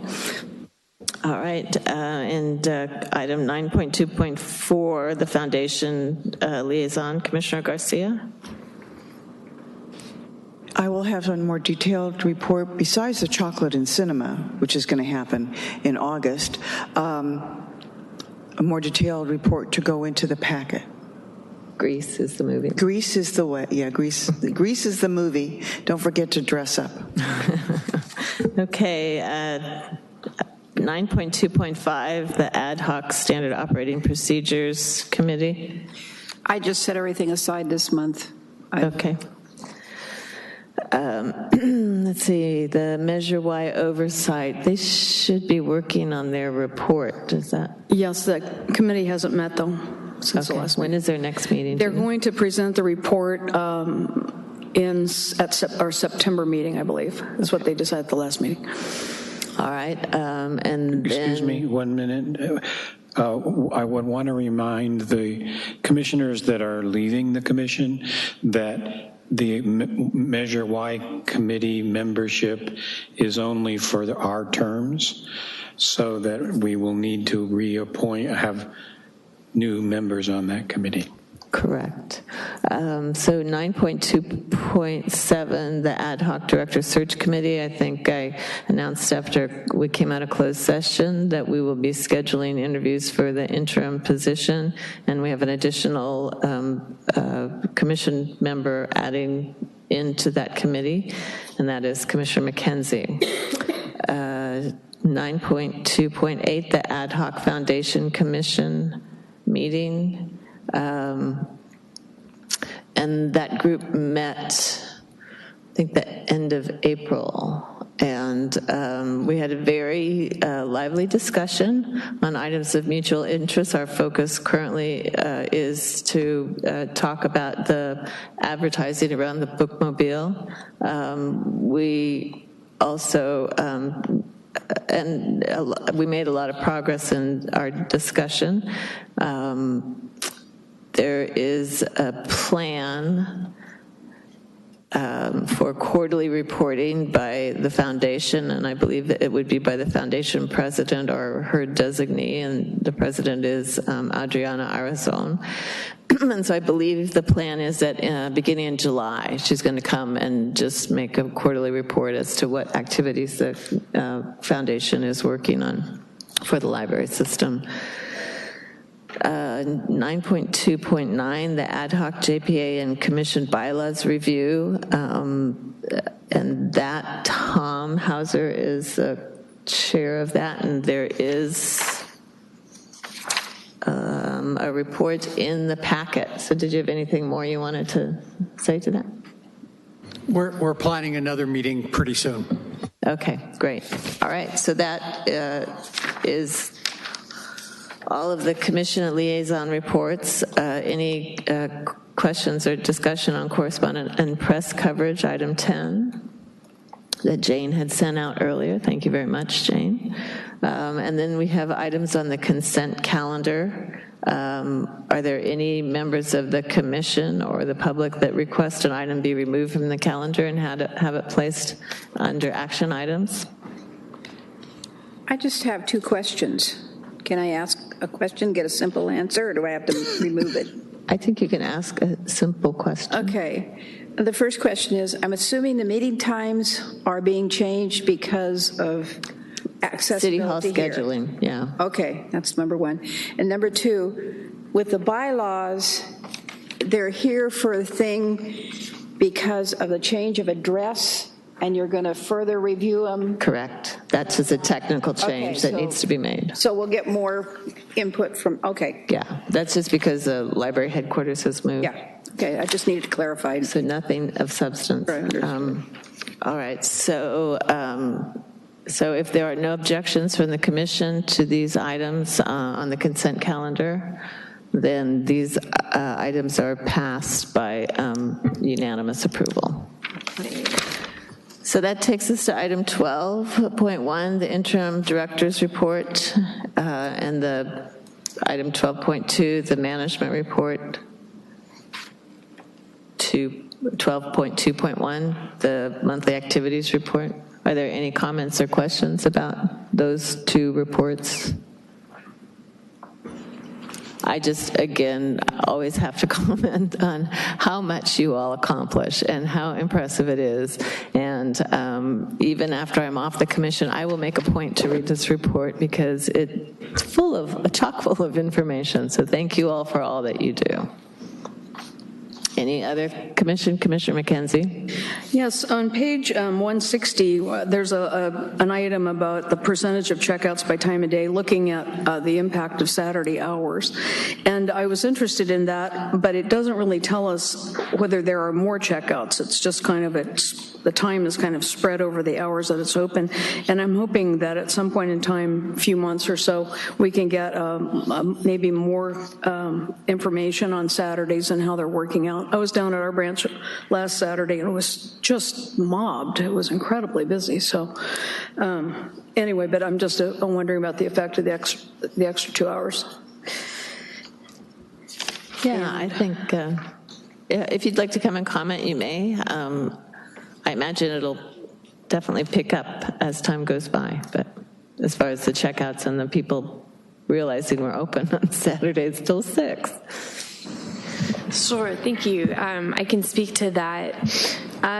Overall, our checkouts are down a little bit since we expanded the hours, and that's pretty typical for this time of the year in public libraries. Obviously, in the spring, there are a lot of community events that happen on the weekend. Cinco de Mayo was on a Saturday this year. So that's why I thought this graph showing you that your communities are using those additional hours. We may not be serving more people at this time, but the community is using the hours that you've expanded for them, so it is making a difference. And obviously, checkouts is just one measure of use. Our number of visitors is pretty typical for this time of year, but again, the checkouts can show you that the library is busy for the whole day. And I think the graph showing that first Saturday of expanded hours, the afternoon hours were pretty low, and now it's really balanced out to serving about a quarter of our checkouts from 4 to 6 p.m. I have one quick question Vicki can probably answer really quickly. It was on the consent calendar, that contract for the expanded reading, or is that coming up still? The contract with all of Jamie, the EBSCO contract. Yeah. So is that... Jamie will speak to that, okay? Those are already available in the library. Have we already got that information, or when will it start being available after we pay for it? Right, so that invoice takes effect July 1. We haven't even paid for it yet, pending your approval. So we do have many of those subscriptions now, and we're just continuing them, but some of them, probably a minority, are new subscriptions that won't start until after July 1st. Okay, great, thank you. Commissioner McKenzie? Yeah, I have a lot of notes on here, but since Jamie's sitting down there, I wanted to ask about under collection services of video games in circulation. And I'm just making a huge assumption that, of course, we're not going to have any kind of violent video games. And I see that they're rated early childhood, everyone, and E+10, every 1+10. I'm not sure what every 1+10 is. But then I looked at the picture, and there's a picture of this gigantic truck with flames coming out of it, kind of driving over this other car. It just seemed a little violent, and I just wondered, how much confidence we have that these are educational kind of video games. So that one that you're looking at on the left in the picture is a Micro Machines video game, and you can see in the bottom left corner there's an E. That's the rating for everyone, so it is appropriate for children. Is appropriate for children. Yeah, and we specifically are not investing at this time in games for teens or mature audiences. We're starting just with things that are appropriate for children. Oh. Okay, thanks for the answer. I don't like the look of that video game. It's like the Destruction Derby at the fairgrounds during the fair. Really loud. I would just add, we do have at the public library a variety of ages, that we're catering to. And so if and when we did decide to move toward mature games, it would be no different than, say, adult graphic novels or other content that you can find on our shelves. Not yet. Okay, any other questions? Comments? All right. So thank you very much. Again, you can find my agenda. That takes us to item 12.2.2, the monthly financial report. Is there anything you would like the commission to take a special note of, or if the commission has comments or questions? Well, I'll certainly take any comments or questions. The only thing I wanted to point out was in April, as expected, we received a little over $5 million in property tax revenue. That's the second big amount that usually comes in, one in December and one in April. And you can also see that we're currently running a very large surplus. We've talked about that before. It's been difficult to get people hired and to ramp up as quickly as we would have liked to for the Measure Y money. But we can hopefully use some of that money in the future. So, hopefully. All right, questions? Okay, thank you, Ken. So 12.3, Human Resources Report on Allocation of Measure Y hires.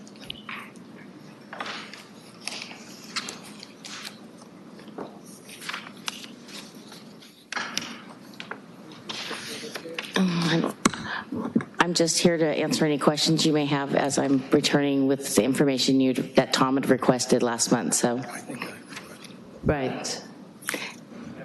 Yes. Okay. I do have a question about the community outreach person, Angelina's position. Where is that now? And that was not hired with Y money? No? No, that position, I believe, was created before the Y money, and we have not filled it. We were in the process of reviewing some of the job functions of it, and that is still in progress. And as soon as we are done with that, we will repost the union. So there is, in the MOU, if we do not repost within 10 days, we have to get permission from the union to extend that. So we are there right now. But I believe that since it does report to, we should have a director on board, since it does report to the director, or at least an interim director on board, so that they can direct the work of the individual. So, but we will be doing that recruitment very soon. Yes. Commissioner McKenzie and then Commissioner May. Oh, thank you for this. It's helpful. I know we talked about it last time. I noticed later on here that that this tiering has of the larger branches has kind of, we're reassigning tier numbers anyway. So the tier 1 library of Central added 7.5 people, and Petaluma was 4, and even the smaller branches were like 3 in Healdsburg and so forth, and 4 in Rankin Valley. But Roanoke Park was only 2.5. So I don't know whether that says that Roanoke Park was already better staffed, for example, or whether, but I guess my real question is whether the branch manager's requests are, I don't know, I guess, again, you know what I'm asking? Like taken into account? Yeah. So prior to my coming aboard, these numbers were determined, and I believe, to the best of my knowledge, Keough did work with some of the branch managers. There would probably be some dispute or debate if you ask them correctly, but Ken might be able to speak to this more. But I do know that a public services staffing plan with Measure Y dollars was put into place. So this is all of the positions that we have made and hired with this money. Now, again, some of these positions have been turned over. Some of them are have been vacated. And so, but this is what's actually been hired to this point. Now, you know, on the third or the page 182, And 3 goes into additional, hires that have been conducted since then. So It was interesting that 10% have already left. resigned? Yes, and there's another one since then, so the ratio would be even a little higher. That's pretty high, isn't it? A little bit. Just within a year. Right. And then at the time I wrote this report, we said we were onboarding 40, but that's how many we'd extended offers to, and actually 34 were oriented in one group it started last Tuesday, excuse me. 34. So pretty big group. And thanks to IT and everybody for helping us out. So that's extra help for the summer. And that's just summer, though. Right. From some of those summer, though, we could make long-term offers for other vacant positions. Okay, thank you. Thank you. Commissioner May. I just want to be sure I'm reading the majority of Measure Y staffing has been at the library branches. The public service, yes, that is correct. A good majority of. Yes. Thank you. Anybody else? Oh, okay. All right. Thank you very much for the report. Thank you. Looks pretty complete. So that takes us to 12.4, Collection Tiers Report. Jamie Anderson.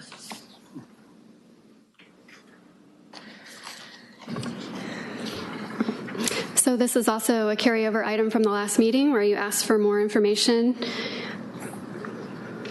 Yes. So the first document, 12.4.1, is the prior iteration that we called interim role definitions from 2009, and that's the document we were working to revise.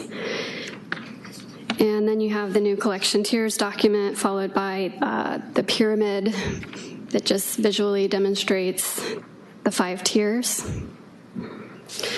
So the collections and e-content team worked on these changes, and in addition to the documentation you have in the packet, I also wanted to let you know about some next steps that group is working on now that the collection tiers are scoped out.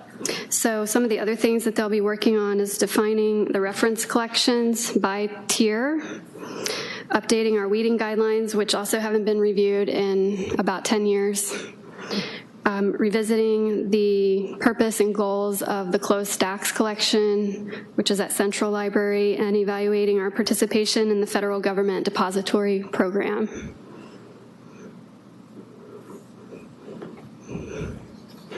Cool. Any questions about the tiers?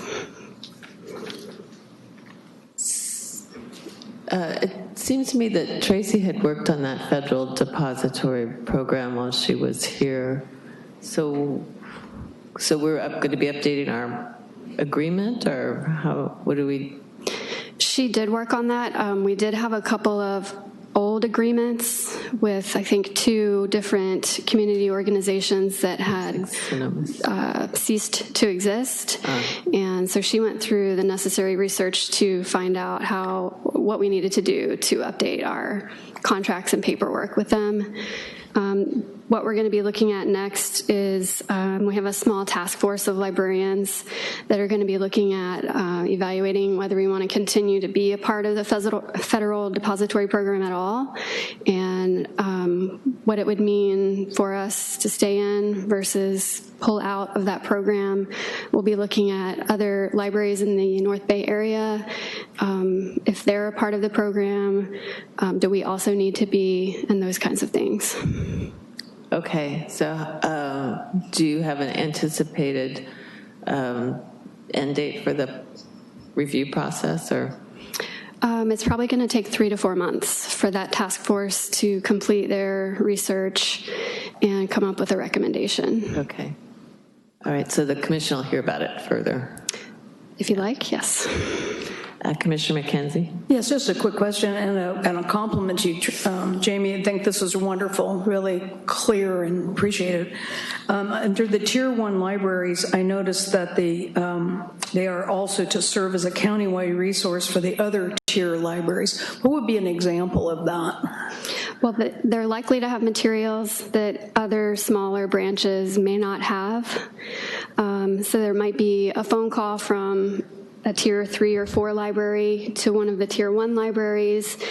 Patron is here, has a question. We don't have the resource needed to be able to assist them. Can you go check your shelf for such and such a title? Look up this question. That's just a quick example that I can think of. So in terms of the depth of their collection, they'll have a bit more. Okay, thank you. Any other questions? All right, thank you very much for pulling this all together and updating that. I don't know, what would you call this process? Updating the whole tier plan.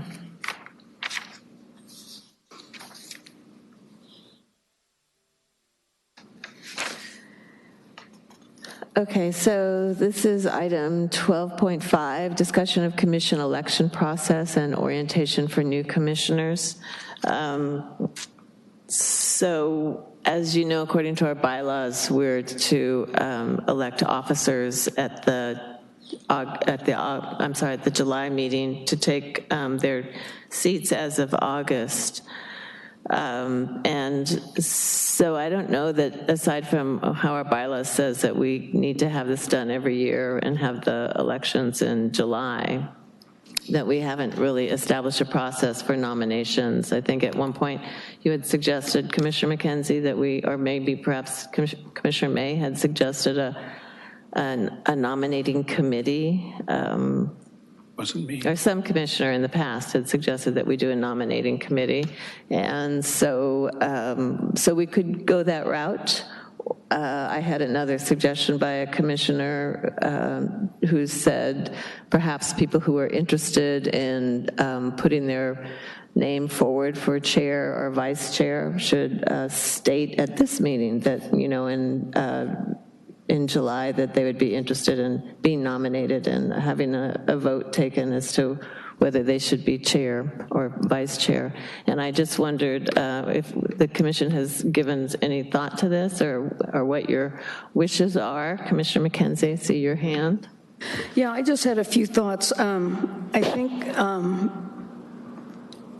for those people who are interested in stepping forward in the leadership of this commission, and it's a very kind of crossroads kind of year with, you know, so many new people coming on, at least 5 brand new people, and then at least one person who hasn't been here too terribly long, that it's really a crucial year, and we of course don't have our director in place.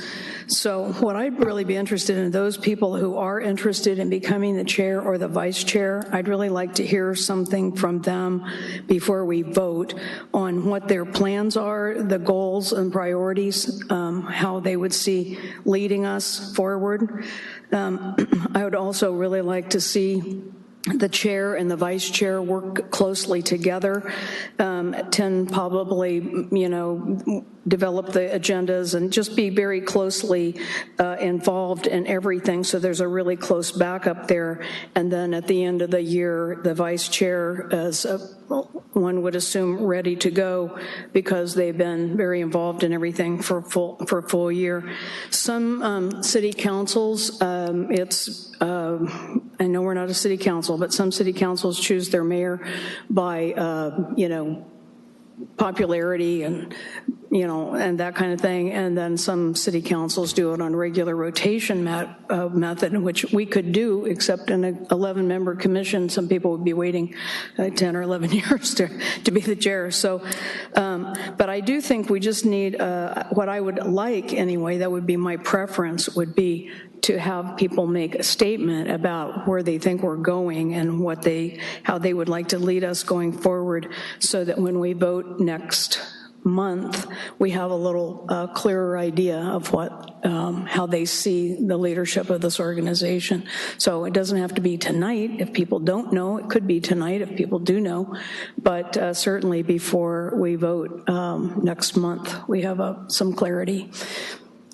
That's my suggestion. Thank you. Other thoughts, Commissioner Hauser? If we have a nominating committee, is that okay with the Brown Act, that we've got 2 or 3 people speaking to everybody else on the commission about the same topic? Who wants to run? I'm not sure that's legal. Well, we could check that out. Yeah. But we need to do it soon. Right, we do. So we don't have to do it this year. It's how I looked up in the Santa Clara County JPA does it that way. They have a nominating committee to do it, made up of 3 of their members. I forget how many members they have on their thing. We also don't currently have anything in place that says a chair or a vice chair should only serve for a year or 2 years or 4 years, or, you know, and that's something that I think that we should talk about.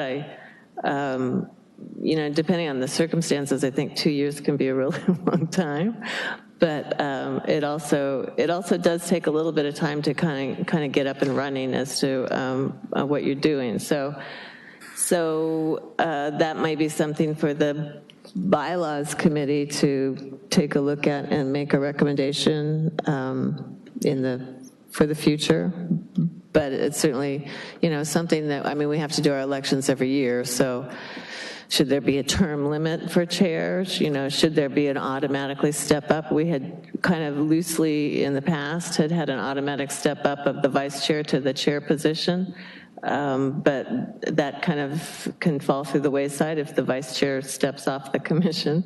So, or other circumstances happen. So that, I don't know that there should always be that kind of logical progression because things happen. I guess tonight, though, we could hear from people who might be interested in running for chair or vice chair. They don't have to make they wouldn't have to make their platform public, but they could say, I am interested in it, so that people have a chance to think about it.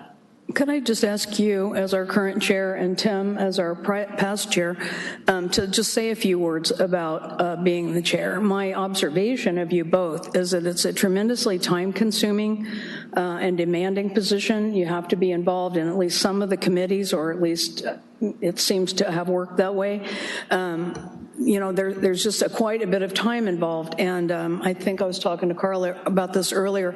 I think there's a misunderstanding perhaps in the general public and among the appointing bodies of how much time just being on this commission involves.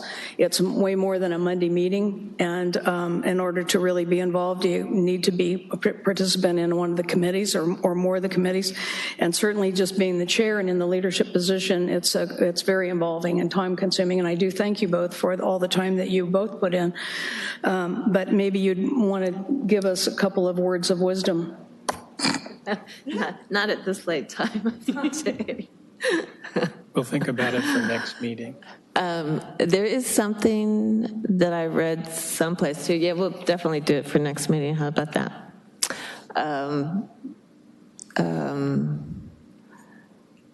I think in our JPA or our bylaws, I think it's our bylaws that say you have to have been on the commission for a certain amount of time, or was I looking at somebody else's bylaws? Because I was doing some research on that. But there's a set of bylaws, and maybe it was this Santa Clara County, that you need to be on the commission at least a year before you apply for to be nominated for chair or vice chair. So that's just something to consider too, that we can think about and possibly adopt. It seems somewhat reasonable because it is, as you point out, kind of involved and complicated at times. All right, so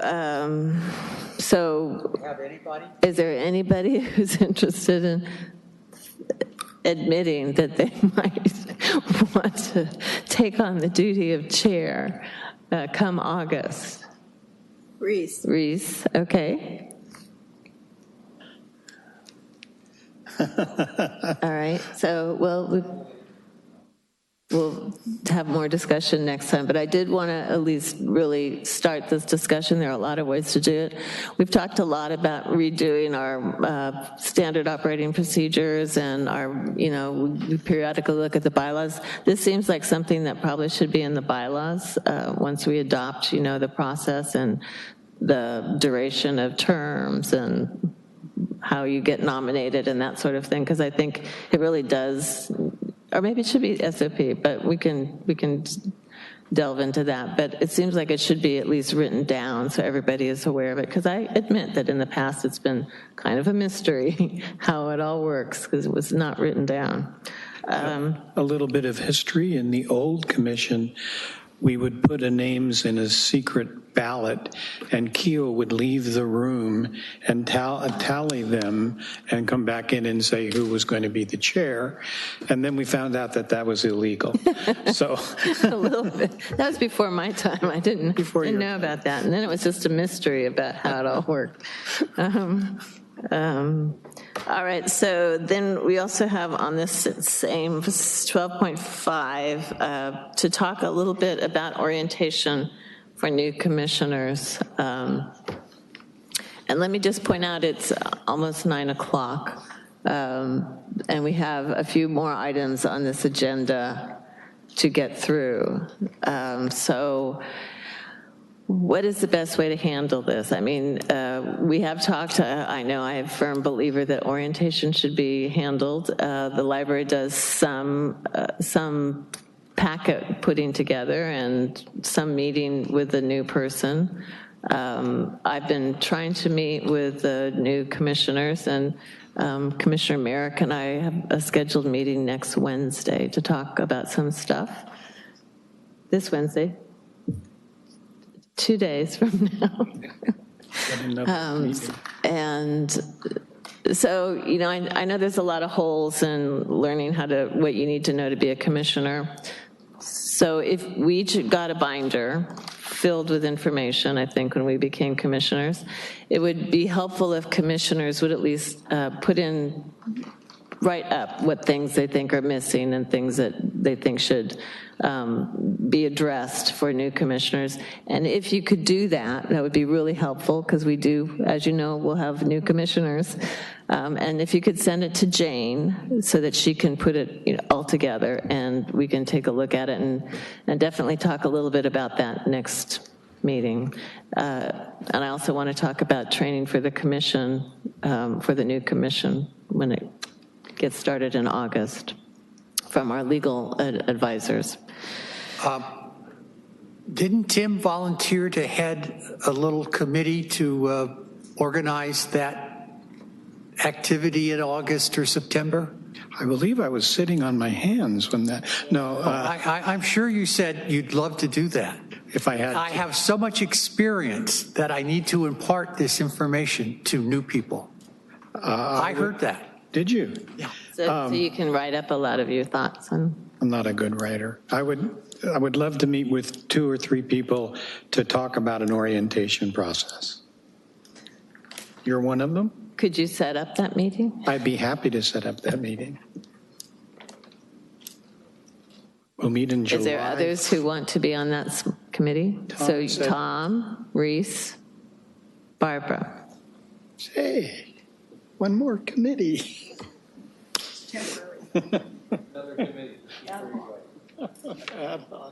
Okay, so you'll maybe meet before our next meeting and have a report in July?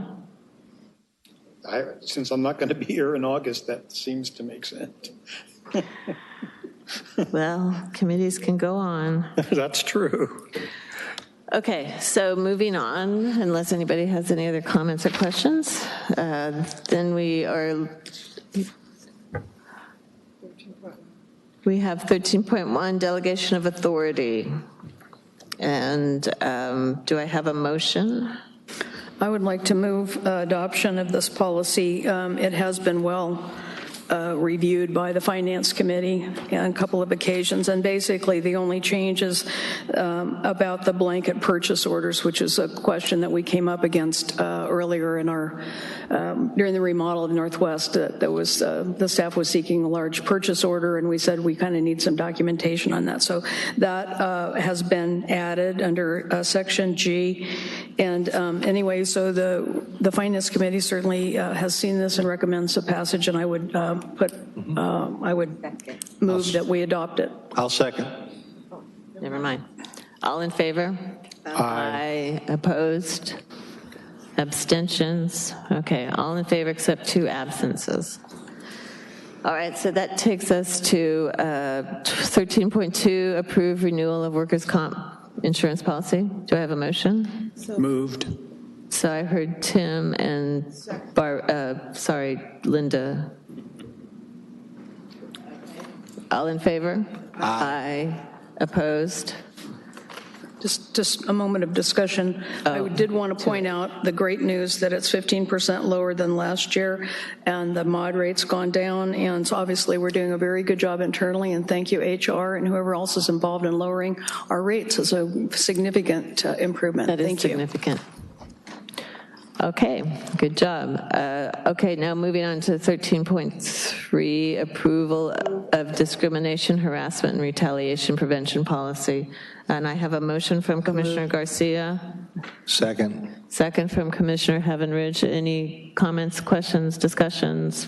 Mackenzie and Binhauser. Discussion.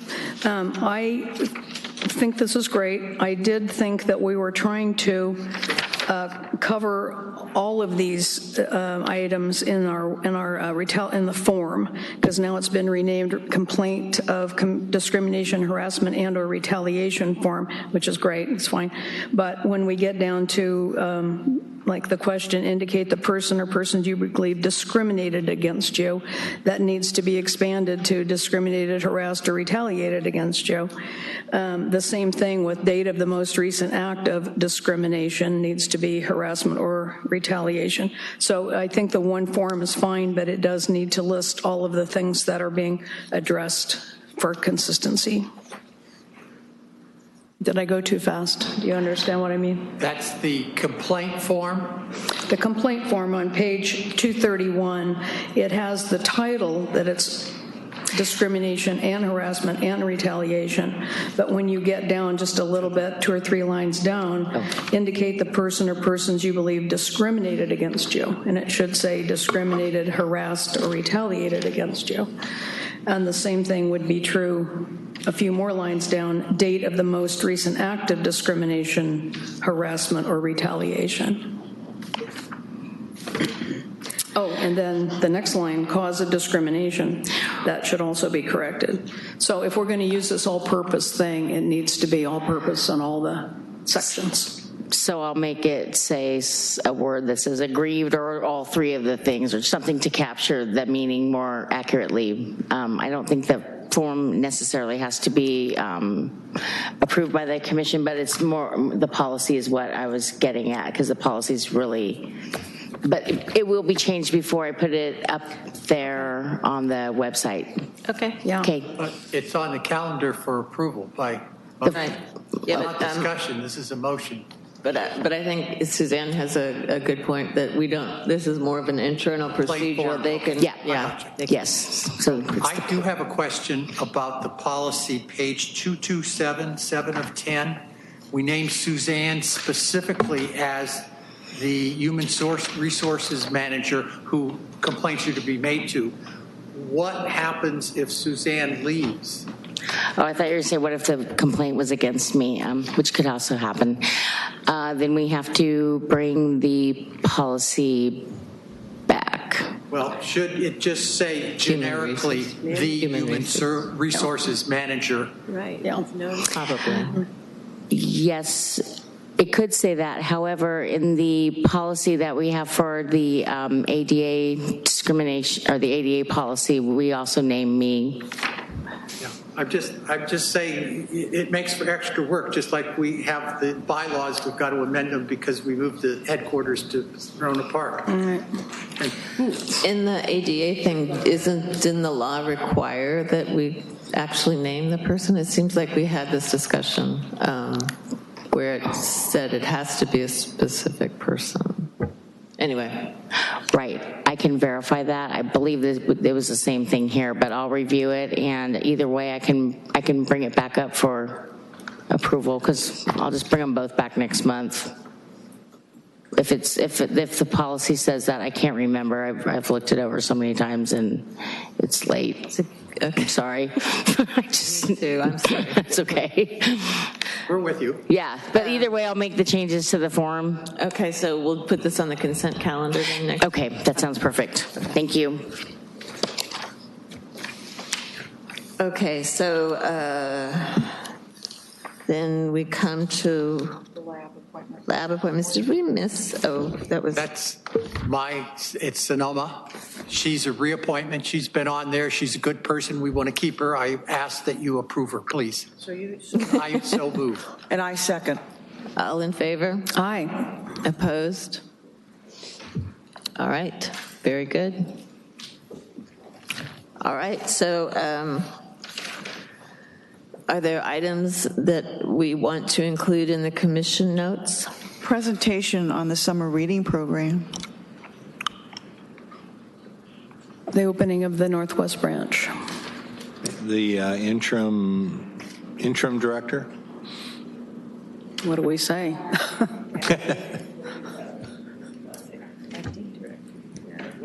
Resolution. How about the resolution for Tracy? Yeah. I have a question. I had started a media release, and two things. I'm going to run it by the committee before I do it. But how do I get it translated into Spanish? Is there somebody who can do that for me? Send it to me. We have a service. Yeah. Okay. Thank you, Kathy. Okay, so I have the summer reading program, the opening of Northwest, resolution for Tracy. I think I missed one thing. Yeah. Anything else? How about the presentation from the readiness to read, and maybe the little fact about the library visits? Yes. How about the fact that students who went to the library seem to be among the percentage of, we'll have to go back and look at your notes, Jane. How about if, depending on when this goes out, a plug about the famous authors series that's. Oh, that's a good idea. Yeah, give them some publicity. Okay. All right, and by the way, the last commission notes looked really, really nice. Really so good. Thank you very much. Okay, we have a pretty packed agenda for next month, so hopefully there's nothing additional you want to add, but if there is, speak up. Yeah. Is the OPEB policy and the fund balance policy already on, or you're talking about items for next month? Ken's on it. No, thanks. Okay. All right. So it's a wrap, I think. And our next meeting is Monday, July 9th.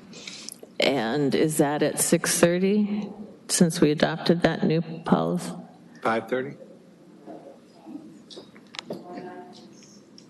6:30. I think they alternate.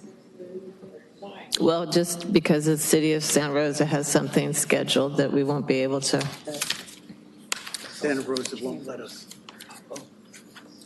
Our signs back. So that is the 6:30 one. I can't find my list and all of this. Have dinner. Okay, so 6:30. All right, so we adjourn at 9:10 by acclamation and in honor of Tracy. I'm amazed we got out this week. Okay.